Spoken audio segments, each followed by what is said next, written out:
सबको जय मसीह की। मेरा नाम अमन है। पास्टर जी, मेरी गवाही मेरी आत्मिक लाइफ की है। इससे पहले मैंने आत्मिक लाइफ की गवाही दी कि मेरे को सेटिस्फेक्शन नहीं होती थी प्रेयर में। अब मेरी गवाही है कि पास्टर जी ने last to last Sunday prayer की थी कि जो अपनी आत्मिक लाइफ में पहले जैसा नहीं महसूस कर रहे हैं वो सब हाथ उठाओ। उन्होंने विकास ब्रदर से स्टार्ट किया था, फिर सारी चर्च पर प्रेयर हुई थी और उस दिन उन्होंने मेरे ऊपर पूरा ऑयल जो उंडेल दिया था और मैं आत्मा से वो क्लिप लगाओ प्लीज।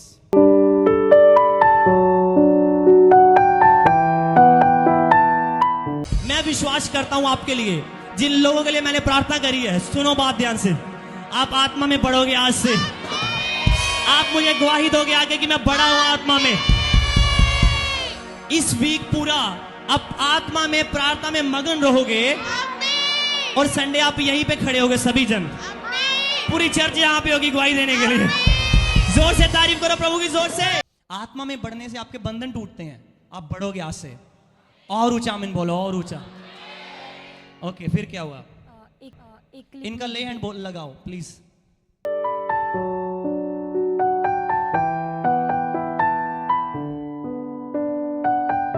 आप बढ़ोगे आज से, आप बढ़ोगे आज से, आप बढ़ोगे आज से, आप बढ़ोगे, आप बढ़ोगे। पास्टर जी, मैं अपनी आत्मिक लाइफ में मेरी प्रेयर सब कुछ ठीक था, पर मैं प्रभु की आत्मा से बहुत डिस्टेंट फील करती थी। ये ऐसा था कि आप अपने बेस्ट फ्रेंड से बात करते थे और एकदम से आपके बेस्ट फ्रेंड ने आपसे बात करनी बंद कर दी। वो दूसरों के जरिए आपसे बात करता था। आपको पता है ये सब बहुत सारे लोगों के साथ हो रहा है, क्वायर में भी लोगों के साथ हो रहा है। अभी पता है आपको, हो रहा है ना? बहुत सारे लोग हैं इधर भी हो। आपको डिस्टेंट फील हो रहा है। डिस्टेंट मतलब आपको दूर, आपको लग नहीं रहा प्रभु आपके साथ है। ये पता क्या है? प्रेयर की ना करने की कमी है। जब आपको पता है, एक माँ जब उसका बच्चा हो जाता है और बच्चा जिसके हाथों में रहता है, बच्चे को उसकी वाइब्रेशन पता लग जाती है वो कैसा है। और अगर वो बच्चा किसी और के हाथ में चला जाए, जिस हाथों से वो पता लग जाता है कि मैं उस बंदे को नहीं है, मैंने सांभ रहा है। देखो कितनी जबरदस्त चीज है। एक छोटे बच्चे को पता है। तो आप सोचो, जब आप प्रभु के साथ समय नहीं बिता रहे तो आप भूल जाओगे प्रभु की वाइब्रेशन कैसी है। कितनी पावरफुल चीज है। ओके, फिर क्या हुआ?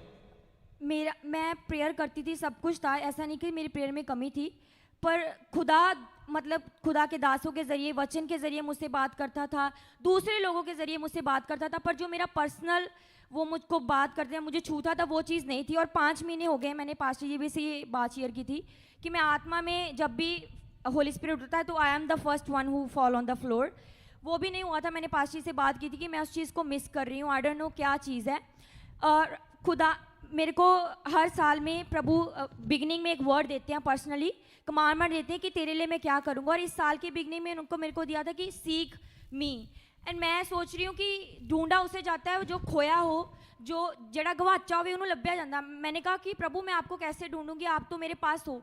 पर 5 महीनों में मैंने इतना, प्रभु मुझसे दूर था, लोग मेरे से दूर हो गए जिनसे मैं डेली बात भी करती थी, मैं बहुत दूर थी। और मेरे मन में सिर्फ एक ही वचन आता था कि मेरी रूह तेरी प्यासी, मेरा शरीर तेरा अति अभिलाषी है।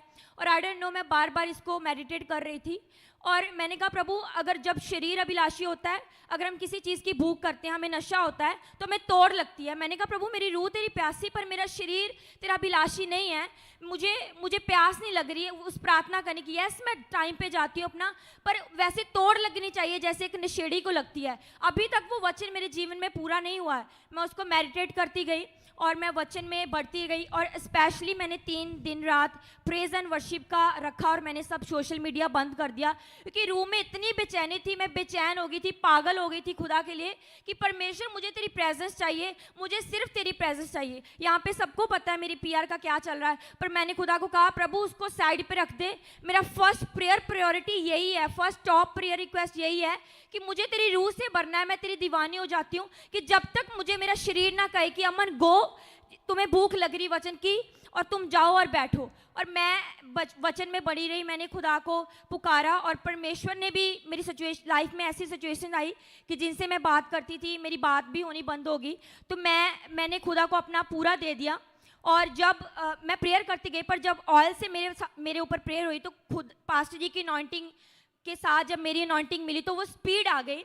और उसी हफ्ते में आपको बताती हूँ कि मैं पहले ऐसी थी 2021 में कि खुदा मेरे साथ फिजिकली था, जैसे पास्टर जी खड़े हैं, फिजिकली था. No matter, even if I meeting I got filled with the Holy Spirit. मैं रोने लग जाती थी. मैं बस में जा रही हूँ, मायने नहीं रखता मैं प्रेयर कर रही हूँ नहीं किसी से बात कर रही हूँ, पर मैं रोने लग जाती थी क्योंकि इतना परमेश्वर मेरे ऊपर उतरता था. वही चीज़ उस ऑयल लेने के बाद हुई कि मैं प्रेयर में, मैं जॉब पे हूँ, टाइप कर रही हूँ, मैं रो रही हूँ. इसलिए नहीं कि मुझे कोई दुख है, क्योंकि परमेश्वर मुझे आत्मा से भर रहा है. मैं बस में जा रही हूँ, मैं किसी के साथ बात कर रही हूँ, मैं लोगों को देख रही हूँ, मुझे परमेश्वर बोझ दे रहा है कि इनको कौन बचाएगा, ये ऐसे बैठे हैं. मुझे रोना आ रहा है और मैं खुश हो रही हूँ कि खुदावन जो मैं चाहती थी वो तुमने दे दिया. सेकंड और चीज़ कि जब से मैं मसीह में आई हूँ, 5 साल हो गए, ऑलमोस्ट 3 साल थी मेरे अंदर एंथुजियास्टिक थी मैं बहुत चीज़ों की, कि जब भी खुदा का दास पुलपिट पे आता था मैं हमेशा आनंदित रहती थी, हमेशा मेरे को एक्स्ट्रा खुशी होती थी. वो खुशी मिसिंग थी, इसलिए नहीं कि मेरी आत्मिक लाइफ में कमज़ोरी थी, पर मेरे लिए वो खुशी होना ज़रूरी था. और मैं प्रभु को पूछ रही हूँ, प्रभु मेरे को चर्च आने का वो आनंद क्यों नहीं हो रहा जब तेरा दास आता है. ऐसा नहीं कि मेरे लिए नॉर्मल हो गया था, पर वो आनंद मिसिंग था. तो मैंने उसके लिए प्रेयर की. मैं 1.5 साल से उस चीज़ के लिए प्रेयर कर रही हूँ कि परमेश्वर वो खुशी, वो एक्स्ट्रा आनंद मेरे में होना चाहिए कि अमन आज प्रभु का दास आएगा, ऐसे वेलकम करना जैसे फर्स्ट टाइम कर रही हो. और खुदा ने वो भी वापस किया. और वो जो हजूरी जो मैं चाहती थी कि मेरा शरीर खुदा का अति अभिलाषी हो, वो भी अति अभिलाषी. मैं जब बाइबल नहीं पढ़ती हूँ, मेरे को पता है कि मेरे को भूख लगती है, मेरा शरीर बोलता है कि अमन जा वचन को उठा और पढ़. और आज मैं आपको ये बात बताना चाहती हूँ कि जीवित चर्च का साइन क्या है. जिस चर्च में अगर आप महीना आए हो, आपकी आत्मिक लाइफ चेंज होनी चुकी है, आप स्टर होना चुके हो अंदर से, इसका मतलब आप सही चर्च में हो. और मैं आत्मिक लाइफ में बहुत बड़ी हूँ उस चर्च में आके, और मैं खुदा के दास का, इस चर्च का धन्यवाद करती हूँ. सबको जय मसीह की. खड़े होकर तारीफ करो जोर से.